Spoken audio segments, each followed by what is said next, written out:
I was standing in my garage when the first snowflakes started falling, completely unaware that the next 72 hours would turn into an absolute nightmare involving the most vindictive HOA president I'd ever encountered, a stolen propane tank, and a blizzard that would shut down half of northern Minnesota.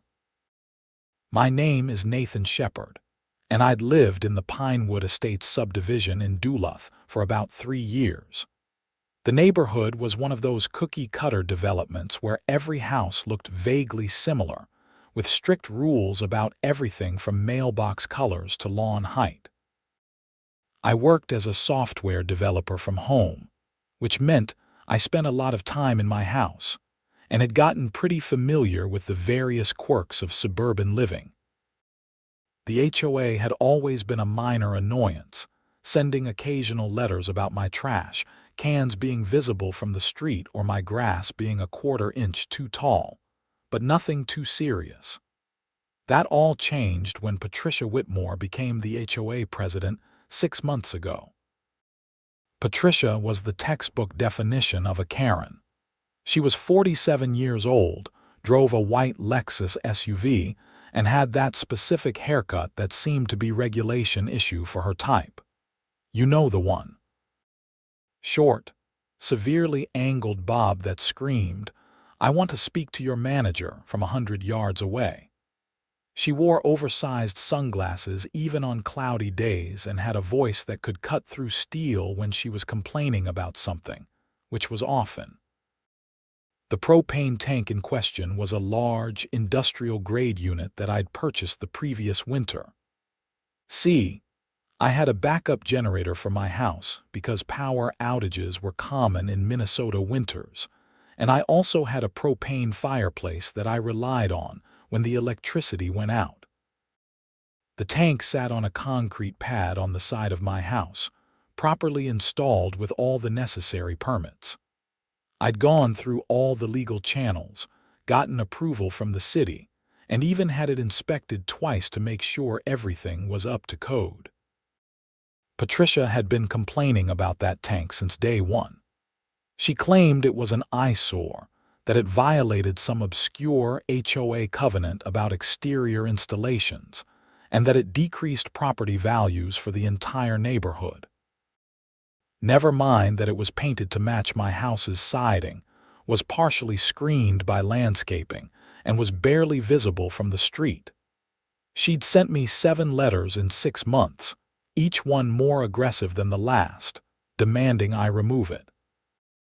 I'd responded to every single letter with copies of my permits, documentation from the city showing that the installation was legal, and references to Minnesota state law that explicitly protected homeowners' rights to have propane tanks for heating and generator purposes. I'd even consulted with a lawyer who confirmed that the HOA had absolutely no grounds to force me to remove it. But Patricia wasn't the type to let facts get in the way of what she wanted. The weather forecast that Wednesday morning in January was calling for a major winter storm. They were predicting anywhere from 18 to 30 inches of snow, with wind gusts up to 50 miles per hour. It was going to be a genuine blizzard, the kind that shut down highways and left people stranded. I'd been through enough Minnesota winters to know you didn't mess around with predictions like that. I spent Wednesday afternoon preparing. I went to the grocery store and stocked up on non-perishables, made sure I had plenty of water, checked my generator, and verified that my propane tank was full.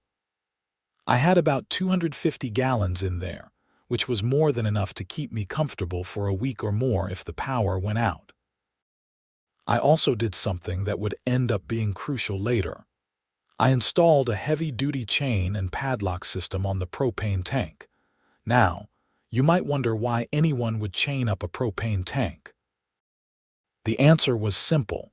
Patricia had been making increasingly unhinged threats about dealing with my tank herself.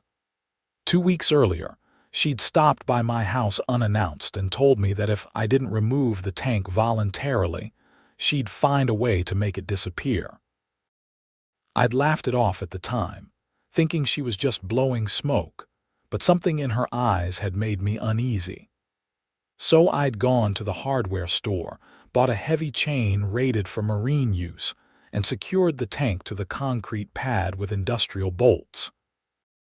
The chain wrapped around the tank twice and was locked with a hardened steel padlock. But I didn't stop there. I also installed a motion-activated alarm system. It was one of those wireless units with a sensor that would detect any movement within 3 feet of the tank and immediately send an alert to my phone while also triggering a loud siren. I'd installed it primarily to deter potential thieves, but given Patricia's threats, it seemed like a good investment for multiple reasons. The snow started falling in earnest around 6 that evening. By 9, there were already 4 inches on the ground, and the wind was starting to pick up. The Weather Service had upgraded their warnings, and the governor had declared a state of emergency, urging everyone to stay off the roads. I settled in for the night, made myself some dinner, and figured I'd be spending the next few days working from home and watching the storm through my windows. I should have known Patricia wouldn't let a little thing like a dangerous blizzard stop her. At 2:47 in the morning, my phone exploded with notifications. The alarm app was going crazy, showing that the motion sensor by the propane tank had been triggered. At the same time, I could hear the alarm siren wailing outside, barely audible over the howling wind. I jumped out of bed, pulled on jeans and a hoodie, and rushed to the window that overlooked the side of my house. Through the swirling snow, illuminated by my security lights, I could see a figure in a puffy winter coat wrestling with my propane tank. At first, I couldn't believe what I was seeing. Who would be insane enough to be outside in these conditions, let alone trying to steal a propane tank? But then the figure turned slightly, and even through the snow, I recognized that distinctive haircut and the white Lexus SUV parked in my driveway with its engine running. Patricia was trying to steal my propane tank in the middle of a blizzard. I grabbed my phone and started recording video through the window. The footage was grainy because of the snow and darkness, but you could clearly see someone attempting to move the tank. I could see her tugging on it, then stopping and looking around in confusion, probably trying to figure out why it wasn't budging. That's when she apparently discovered the chain. I threw on my winter boots and a heavy coat, then headed outside through my garage. The cold hit me like a physical wall. The temperature had dropped to about 5 degrees Fahrenheit, and with the wind chill, it felt more like 25 below. Snow was falling so thick I could barely see 10 feet in front of me. "Patricia!" I shouted over the wind as I rounded the corner of my house. "What the hell are you doing?" She spun around, and even in the dim light, I could see the guilty expression on her face. But true to form, Patricia wasn't about to admit she was doing anything wrong. Instead, she immediately went on the offensive. "This tank is a violation of HOA regulations," she screamed back. "I'm having it removed for the good of the neighborhood, in the middle of a blizzard, at 3 in the morning. That's called theft, Patricia." She had apparently come prepared with bolt cutters, which she was now trying to use on my chain. The problem was that I'd specifically bought a chain that was bolt cutter resistant. She was struggling with it, her hands clearly freezing in the sub-zero temperatures. "This isn't theft," she insisted. "I have the authority as HOA president to remove violations." "No, you don't. I have all the permits. This is completely legal. And even if it wasn't, you can't just come onto my property and steal my stuff." I pulled out my phone and called 911. Patricia's eyes went wide when she realized what I was doing. "911. What's your emergency?" the dispatcher answered. "Hi, yes. I need to report a theft in progress at 2847 Maple Ridge Drive in Pinewood Estates. Someone is trying to steal my propane tank. Sir, are you aware that there's a blizzard emergency in effect? All non-essential personnel are off the roads. I understand that, but there's someone on my property right now trying to steal my propane tank with bolt cutters. I have video evidence. Patricia had stopped trying to cut the chain and was now screaming at me. You can't call the police on me. I'm the HOA president. The dispatcher heard her. Sir, is the suspect still on the property? Yes, she's standing right here. Okay, I'm going to send a unit, but please understand it may take some time given the weather conditions. Can you go inside and wait safely? Yes, I can do that. Are you in any immediate danger? I looked at Patricia, who was red-faced and furious but clearly not a physical threat. No, I don't think so. All right, please go inside and wait. Officers will be there as soon as possible. I ended the call and looked at Patricia. The police are on their way. You should probably leave before you make this worse for yourself. But Patricia, in her infinite stubbornness, refused to go. I'm not going anywhere. When the police get here, I'll explain to them that you're the one violating HOA rules and they'll make you remove this tank. Patricia, that's not how any of this works. You just attempted to steal my property. The fact that your HOA president doesn't give you the right to commit crimes. It's not stealing when I'm enforcing community standards. We stood there in the blowing snow, arguing back and forth while the alarm continued to wail. I was getting colder by the second, and I could see that Patricia was shivering despite her heavy coat. The situation was so absurd that if it wasn't happening to me, I might have found it funny. After about 10 minutes of pointless arguing, I gave up and went back inside. I watched from my window as Patricia stood by the propane tank for another few minutes, apparently trying to decide what to do. Eventually, she went back to her Lexus, but instead of leaving, she just sat in the driver's seat with the engine running. I assumed she was warming up and would leave soon, but no. She stayed there. I made myself some coffee and continued watching. The snow was piling up rapidly now, and visibility was down to almost nothing. I couldn't believe the police would actually be able to make it out in these conditions, but I also knew that Patricia had committed attempted theft, and I had video evidence. Even if the cops couldn't come now, they'd come eventually. Around 4:30 in the morning, I saw flashing lights through the snow. A Duluth Police Department SUV, moving at a crawl, pulled up behind Patricia's Lexus. 2 officers got out, both bundled up in heavy winter gear. I grabbed my coat and boots again and headed outside. The officers were talking to Patricia when I approached.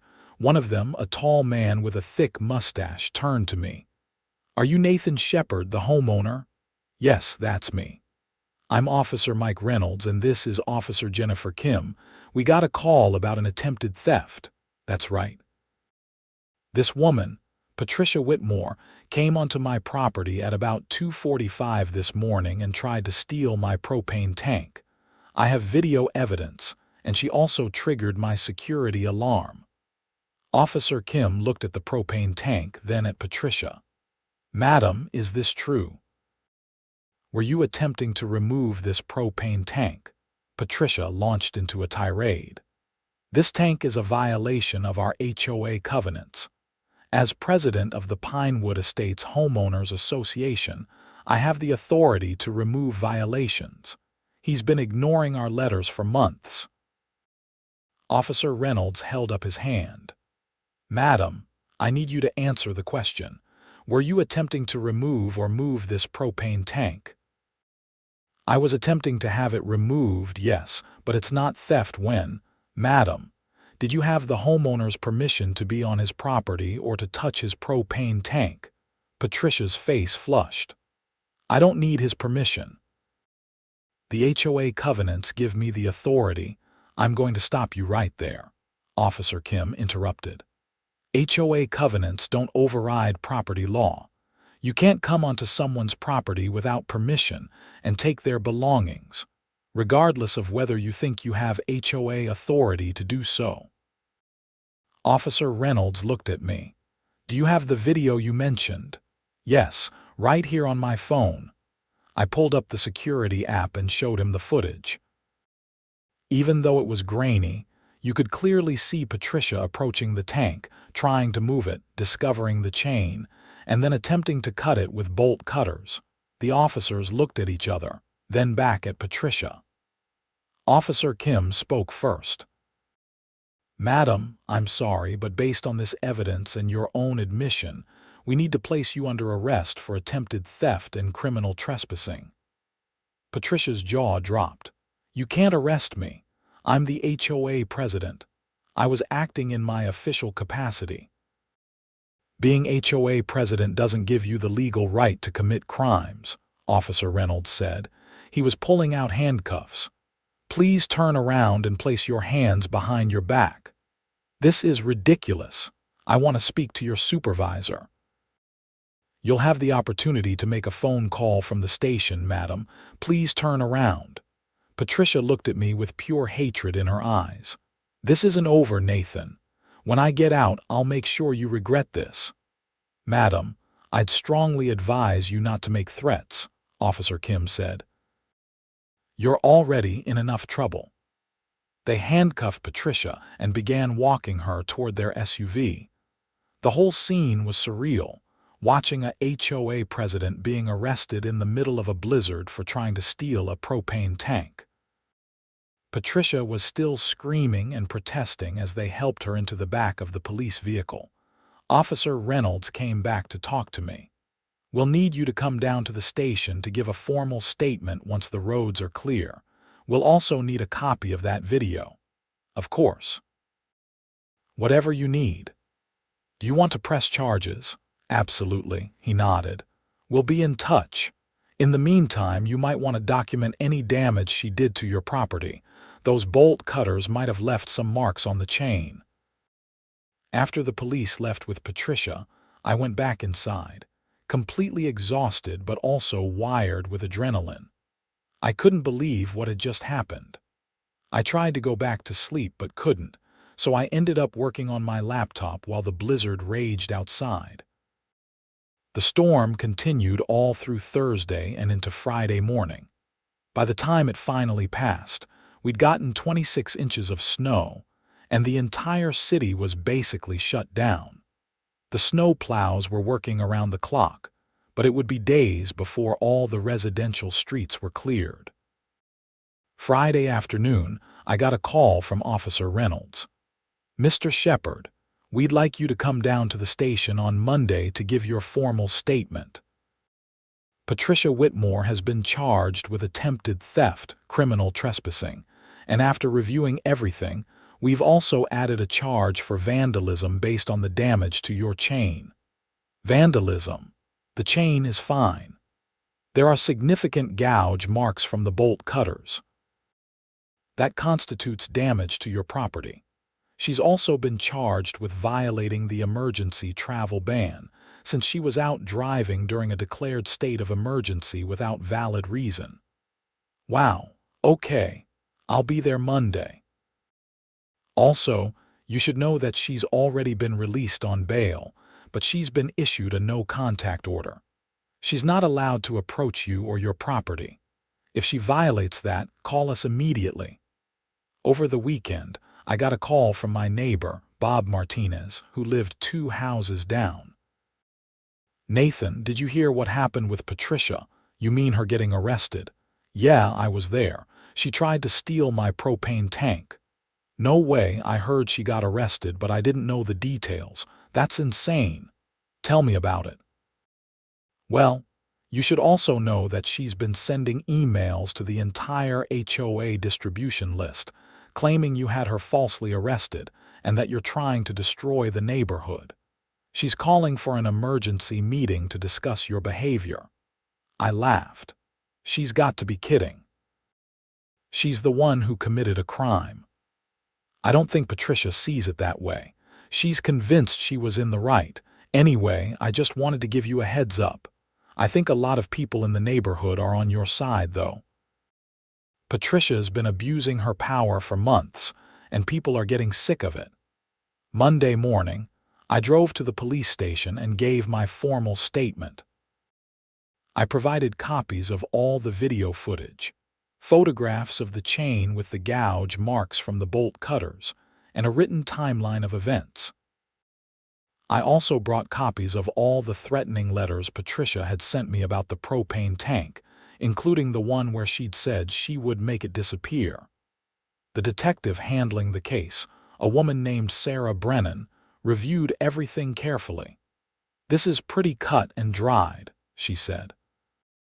"We have video evidence, her own admission at the scene, and a clear motive based on these letters. The district attorney's office will likely want to prosecute this. What kind of penalties are we looking at?" "For attempted theft of property valued over $1,000, which I assume this tank is. It cost about $3,000. Then we're looking at a gross misdemeanor, possibly even a low-level felony depending on how the DA wants to charge it. Combined with the trespassing, vandalism, and violation of the emergency order, she could be looking at significant fines and potentially jail time." "I'm not trying to ruin her life," I said. "I just want her to stop harassing me." Detective Brennan gave me a sympathetic look. "I understand, but she made the choice to break the law. And between you and me, people who abuse positions of power like this need to face consequences, or they just keep doing it." The HOA emergency meeting was scheduled for Wednesday evening at the community center. I debated whether to attend, but ultimately decided I needed to be there to defend myself against whatever accusations Patricia was going to throw at me. When I arrived, the room was packed. It seemed like almost every homeowner in Pinewood Estates had shown up. Patricia was standing at the front of the room with a microphone, and she looked furious when she saw me walk in. "That man shouldn't even be here," she shouted, pointing at me. "He had me arrested on false charges." Bob Martinez stood up. "Patricia, the charges weren't false. Multiple people have now heard about what you did. You tried to steal his propane tank." "I was enforcing HOA regulations." Another neighbor, a woman named Carol Davis, chimed in. "Patricia, you can't just steal people's property because you don't like it. That's not how HOAs work." "This isn't about what I like or don't like," Patricia insisted. "This is about maintaining property values and enforcing the rules that we all agreed to when we moved into this neighborhood." I raised my hand. "Can I say something?" Patricia looked like she wanted to refuse, but there were enough people looking at her expectantly that she couldn't. "Fine. Go ahead." I stood up and addressed the room. "I've lived here for 3 years. I've followed every rule, paid my HOA dues on time, and kept my property in good condition. When I installed my propane tank, I went through all the legal channels. I got city permits, had inspections, and made sure everything was up to code. Patricia didn't like it, and she's been harassing me about it for 6 months, even though she has no legal grounds to make me remove it. Last Thursday, during a blizzard and a state of emergency, she came onto my property at 3 in the morning and tried to steal it with bolt cutters. That's not enforcing HOA rules. That's committing a crime." There was murmuring throughout the room. Patricia tried to interrupt, but several people told her to let me finish. "I have copies of all my permits if anyone wants to see them," I continued. "I also have copies of Minnesota state law that explicitly protects homeowners' rights to have propane tanks for heating and generators. The HOA has no authority to override state law. Patricia knew this because I sent her all this documentation months ago. She just didn't care." A man I didn't know well, Tom Richardson, stood up. "I want to see those permits." I pulled out the folder I'd brought and passed around copies. Tom reviewed them carefully, then nodded. "These look legitimate. The tank is legal. Patricia's face was getting redder. That may be, but there are still aesthetic concerns. The covenants clearly state that exterior installations must be aesthetically pleasing and not detract from property values. Carol Davis spoke up again. Patricia, half the houses in this neighborhood have propane tanks, mine included. Are you going to try to steal all of them? That's different. Yours are small tanks for grills. His is a massive industrial tank. It's for my generator and fireplace, I explained. And it's partially screened by landscaping. You can barely see it from the street. Bob Martinez stood up again. I think we need to address the elephant in the room here. Patricia, you've been abusing your power as HOA president for months. You've been fining people for trivial violations, harassing homeowners about personal preferences, and now you've actually broken the law. I'm calling for a vote of no confidence. Patricia looked shocked. You can't do that. Actually, according to our bylaws, any member can call for a vote of no confidence in an officer with a second from another member and a majority vote to proceed. I second the motion, Carol Davis said immediately. The room erupted in discussion. Patricia was trying to maintain control, but it was clear she'd lost the support of most of the neighborhood. After about 15 minutes of debate and procedural discussion, we held a vote. Out of 43 homeowners present, 37 voted to remove Patricia as HOA president. Only 5 voted to keep her and 1 abstained. Patricia was livid. This is illegal. You can't just remove me. Tom Richardson, who apparently knew the bylaws pretty well, responded. Actually, we can, and we just did. Please surrender any HOA documents, passwords, and financial records to the interim board by the end of the week. Patricia stormed out of the meeting, slamming the door behind her.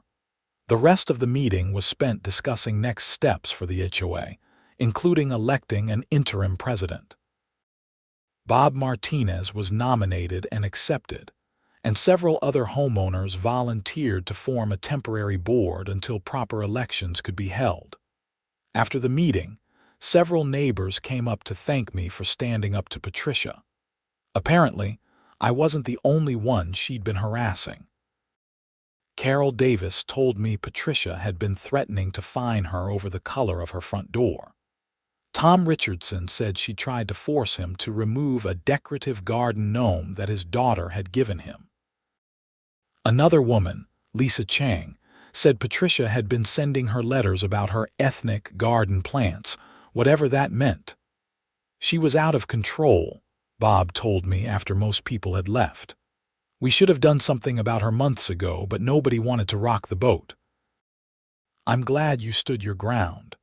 I just didn't want to lose my propane tank, I said. I need it for my generator. Well, you did the whole neighborhood a favor. Patricia needed to go. The legal process moved forward over the next several weeks. Patricia pleaded not guilty to all charges, which meant the case would go to trial. Her lawyer tried to argue that she had been acting in her official capacity as HOA president and therefore had qualified immunity, but the judge wasn't having it. HOA authority is limited to civil matters and covenant enforcement through proper legal channels, the judge said during a preliminary hearing. It does not extend to criminal activity such as theft and trespassing. The defendant's motion to dismiss is denied. Patricia's lawyer then tried to negotiate a plea deal, but the district attorney was firm. Given the premeditated nature of the crime, the fact that Patricia had essentially announced her intentions in writing beforehand, and the fact that she'd committed the crime during a state of emergency, they were pursuing the maximum charges. The trial was scheduled for early March. In the meantime, life in Pinewood Estates actually improved significantly. Bob Martinez and the interim board took a much more reasonable approach to HOA management. They focused on actual important issues like snow removal, street maintenance, and organizing community events, rather than obsessing over minor aesthetic violations. Patricia, true to form, did not go quietly. Despite the no-contact order, she began a campaign of harassment through proxies. She had her husband, a meek man named Donald, deliver letters to my mailbox about how I was destroying the neighborhood. She posted rants on social media about me, though she was careful not to mention me by name. She also apparently hired a private investigator to try to dig up dirt on me, though I have no idea what she thought they'd find. The private investigator actually contacted me at one point. He was a grizzled-looking man in his 60s named Frank. "Look, I'm going to level with you," he said when he knocked on my door one evening. "Patricia Whitmore hired me to investigate you. She seems to think you're involved in something illegal or improper that she can use against you in court." "I'm a software developer who works from home," I said. "I pay my taxes, don't have a criminal record, and pretty much keep to myself. I don't know what she thinks you're going to find." Frank sighed. "Yeah, that's what I figured. I've been doing this for 25 years and I can usually tell within a day or two if someone's hiding something." "You're clean. I'm going to tell her that and close out her case. She's still paying you to investigate me even after being arrested. That woman is obsessed. I've dealt with a lot of angry people over the years, but she takes it to another level. My advice, watch your back." Even after the trial, I don't think she's going to let this go. That was unsettling, but there wasn't much I could do about it except remain vigilant. I made sure my security cameras were always recording and kept detailed logs of any suspicious activity. The trial finally began on March 3rd. I had to take time off work to attend, which was annoying, but I wanted to see this through. The prosecution laid out a straightforward case. They presented the video evidence, my testimony, the testimony of the responding officers, photographs of the damaged chain, and copies of all the threatening letters Patricia had sent me. Patricia's defense attorney tried several strategies. First, he argued that the video evidence was too grainy to definitively identify Patricia. The prosecution responded by having Patricia's own lawyer note that she'd admitted to being there at the scene when the officers arrived. Then the defense tried to argue that Patricia had truly believed she was acting within her authority as HOA president, and therefore lacked criminal intent. The prosecution countered by pointing out that I'd sent her multiple letters explaining that the tank was legal, and that she had no authority to remove it. They also noted that she'd come in the middle of the night, during a blizzard, which showed she knew what she was doing was wrong and was trying to avoid being caught. Patricia took the stand in her own defense, which turned out to be a huge mistake. Under cross-examination, she became belligerent and defensive. When the prosecutor asked her why she'd come at 3 in the morning during a blizzard, she responded, "Because I knew he'd try to stop me." The prosecutor pounced on that. "So you knew that Mr. Shepard didn't consent to you taking his propane tank. He should have consented. The tank is a violation.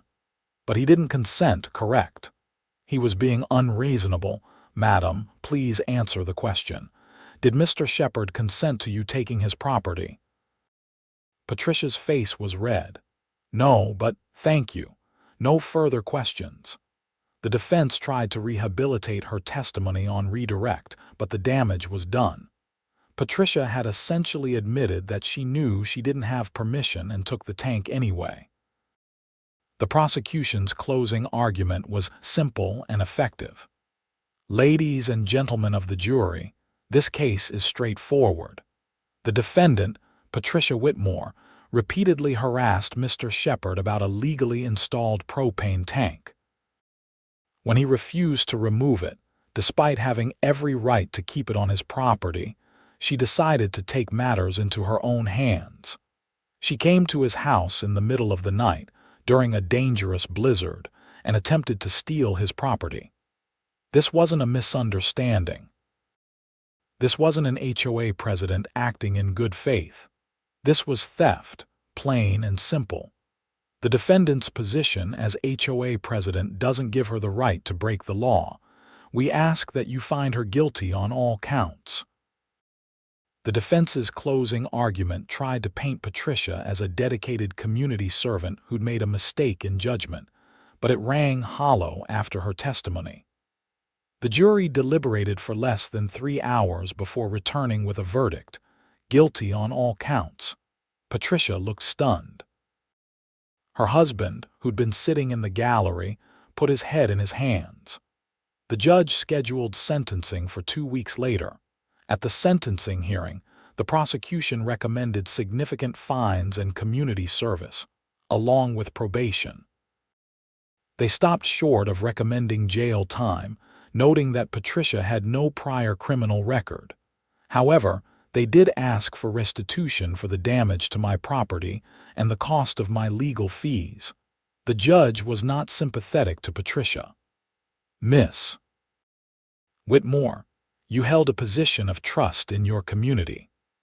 Rather than using that position responsibly, you abused it to harass a homeowner who was following all applicable laws. When your harassment didn't work, you escalated to criminal behavior. You put yourself in danger by going out during a blizzard. You wasted law enforcement resources during an emergency, and you showed complete disregard for your neighbor's property rights and personal safety. This court takes these matters seriously. Patricia was sentenced to 90 days in jail, suspended pending successful completion of 2 years of probation. She was also fined $5,000, ordered to pay me $3,000 in restitution for the propane tank and chain, and required to complete 200 hours of community service. Additionally, she was ordered to have no contact with me for the duration of her probation and to stay at least 100 yards away from my property at all times. The judge added one more condition. You are also prohibited from serving in any HOA leadership capacity during your probation. If you violate any of these conditions, you will serve the full 90 days in jail. Do you understand? Patricia nodded, looking defeated for the first time since this whole ordeal began. After the sentencing, I felt a strange mix of relief and exhaustion. The whole process had taken months and had been incredibly stressful. But it was finally over. Outside the courthouse, the prosecutor, a sharp woman named Amanda Torres, came up to shake my hand. Thank you for being willing to press charges and see this through. A lot of people would have just let it go. She needed to be stopped, I said. Who knows what she would have done next if she'd gotten away with it? Exactly. People in positions of power, even small power like an HOA presidency, need to be held accountable. Otherwise, they just keep pushing boundaries. Life slowly returned to normal after that. Spring came to Duluth, the snow melted, and my propane tank sat peacefully on its concrete pad, still chained up just in case. The interim HOA board held elections in April, and Bob Martinez was officially elected as the new president. Carol Davis became vice president, and Tom Richardson took over as treasurer. The new board immediately reviewed all of Patricia's citations and fines from her tenure. They found that she'd been issuing violations at about 10 times the rate of the previous president, and many of them were for extremely minor or even imaginary infractions.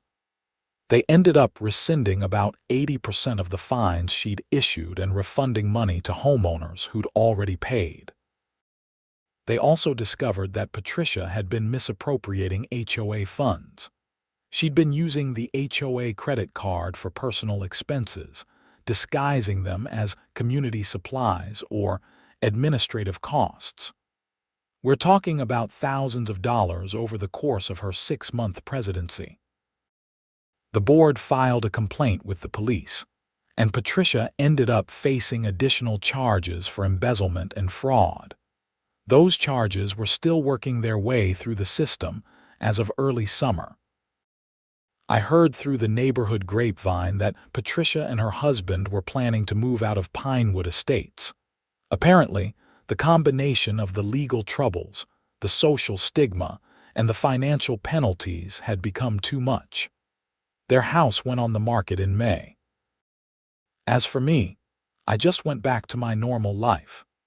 I worked from home, enjoyed my generator and propane fireplace, and appreciated the fact that the HOA was now being run by reasonable people who understood the difference between enforcing community standards and harassing their neighbors. I did make one change, though. I kept the chain and alarm system on my propane tank. Not because I thought Patricia would try anything else, given the legal consequences she was facing, but because the whole experience had taught me that you can never be too careful. People can be irrational, especially when they feel they have power or authority. Bob Martinez stopped by one afternoon in June, bringing over some burgers for a neighborly cookout. "You know, this whole situation with Patricia really changed the neighborhood," he said as we stood by my grill. "People are actually talking to each other now, looking out for each other. Before, everyone was scared of getting a citation from the HOA, so they just kept their heads down.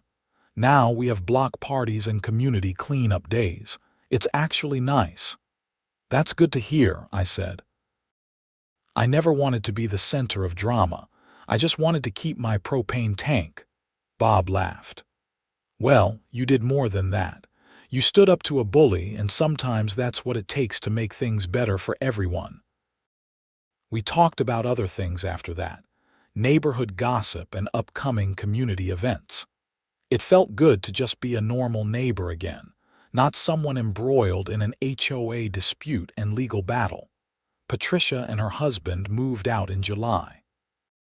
I heard they relocated somewhere in Wisconsin, though I don't know exactly where. Part of her probation agreement required her to stay in Minnesota, so I assume she got permission from her probation officer to move across the border, or maybe that restriction was modified. Either way, she was gone, and the neighborhood collectively breathed a sigh of relief. The embezzlement charges went to trial in August.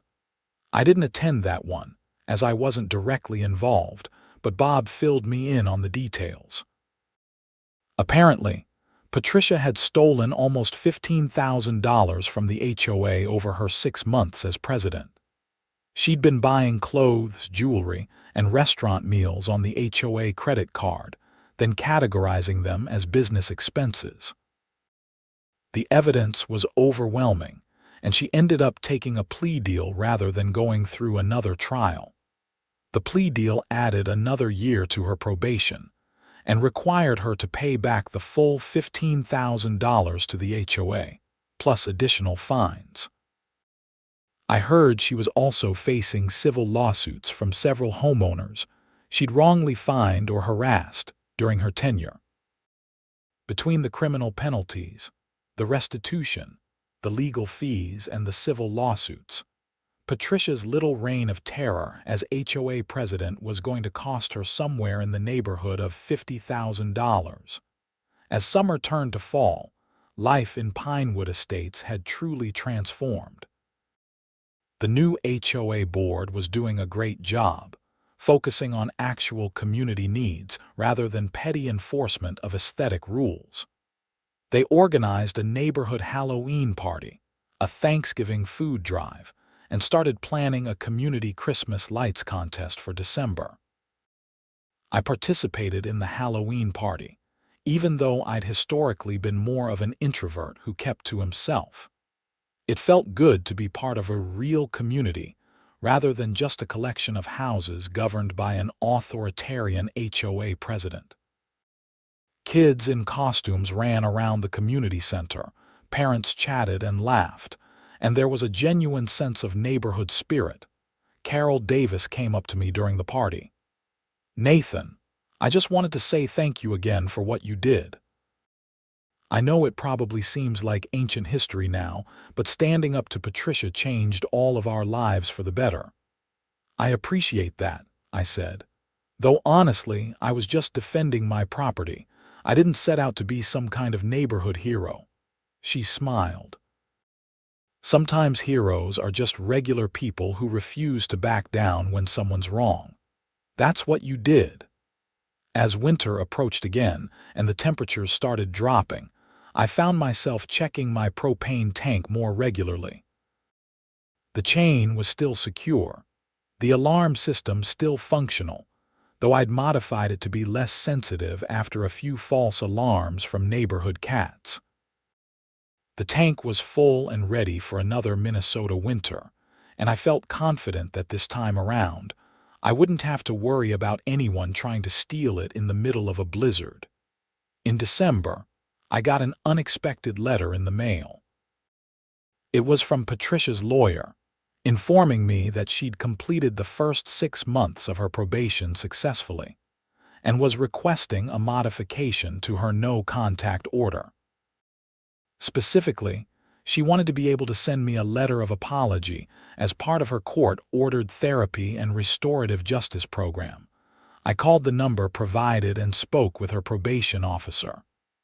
"It's completely up to you," the officer explained. "She's required to write the letter as part of her treatment, but you're under no obligation to accept it or rate it. Some victims find it helpful, others don't want any contact at all." I thought about it for a few days. Part of me wanted nothing to do with Patricia ever again. But another part was curious about whether she'd actually learned anything from this experience, or if this was just another hoop she was jumping through to satisfy the legal system. In the end, I agreed to receive the letter, with the condition that it would be delivered through official channels rather than directly from her. 2 weeks later, an envelope arrived via registered mail. The letter was 3 pages long, handwritten on plain stationery. Patricia's handwriting was surprisingly neat, with careful loops and precise spacing. I sat down at my kitchen table with a cup of coffee and began to read. "Dear Nathan," it began, "I want to start by saying that I'm sorry. I know those words probably don't mean much coming from me, and I know that a letter can't undo the damage I caused, but I need to say them anyway. I'm sorry for harassing you about your propane tank. I'm sorry for trying to steal it. I'm sorry for all the stress and legal trouble I put you through. I'm sorry for wasting everyone's time and resources during a blizzard. And I'm especially sorry for abusing my position as HOA president."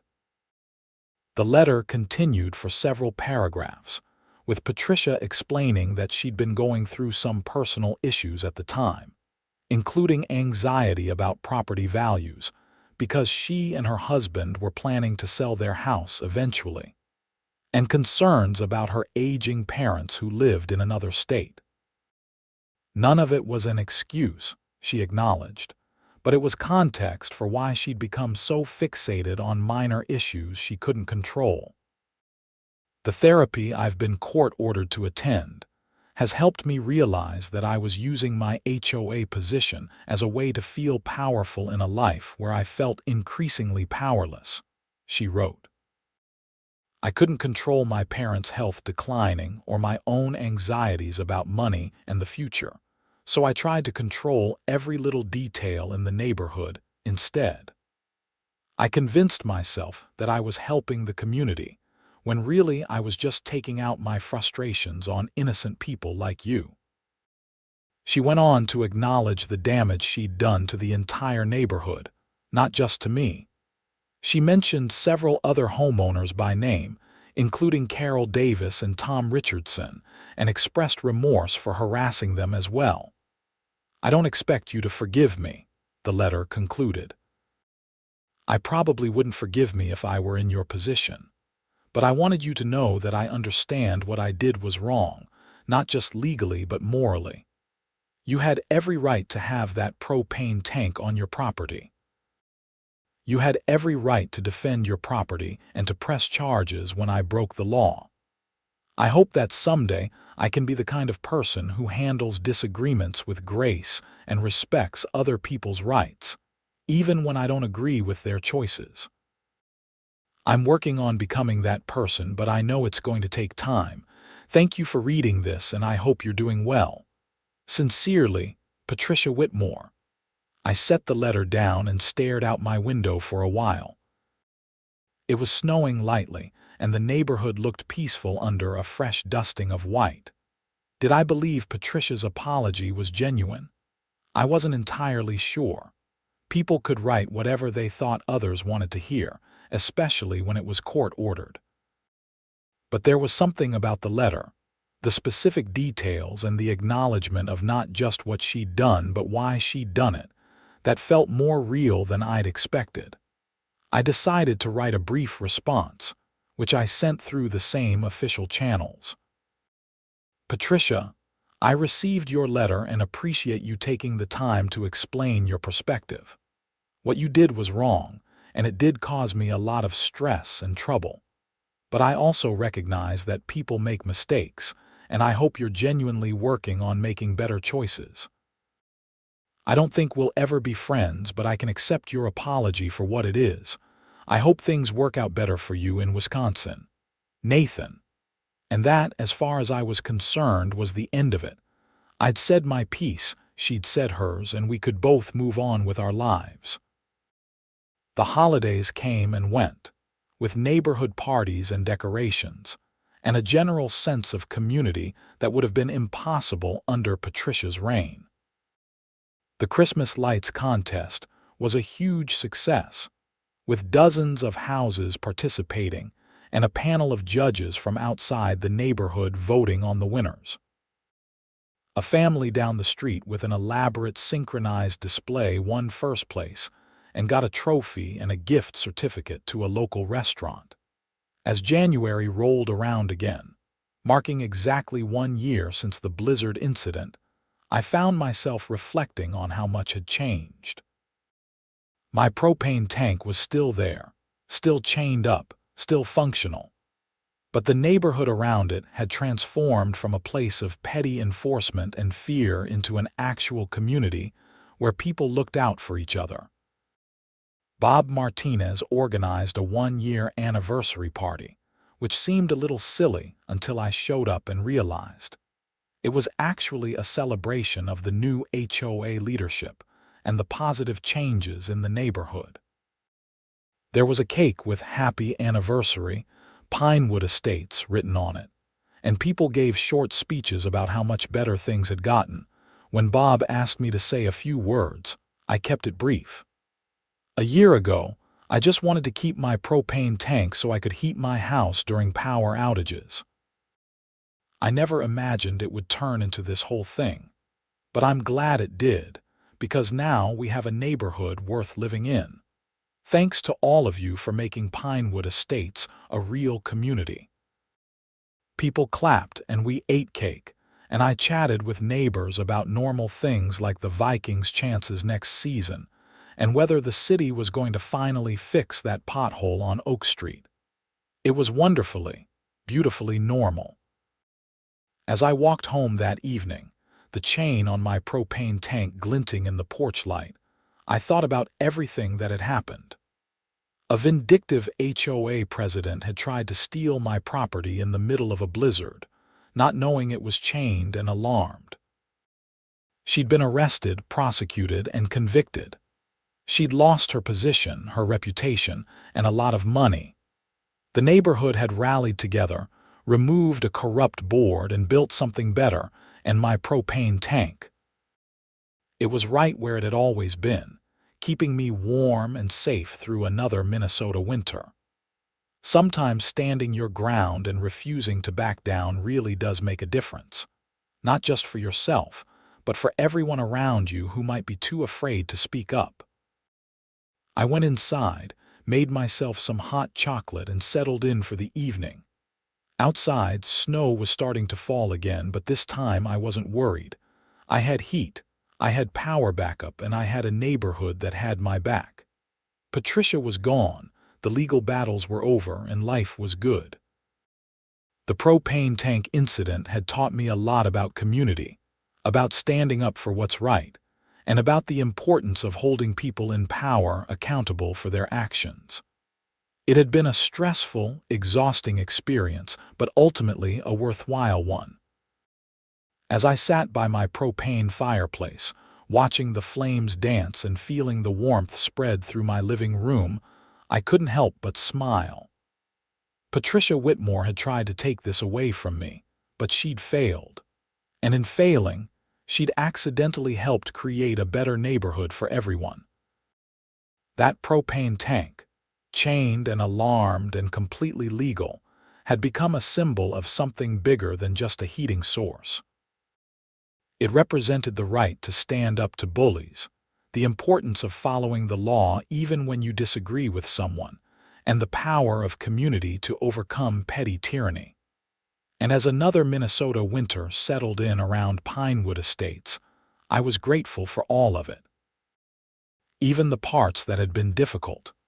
Because at the end of the day, I had what I needed: a warm house, good neighbors, and a propane tank that nobody was ever going to steal.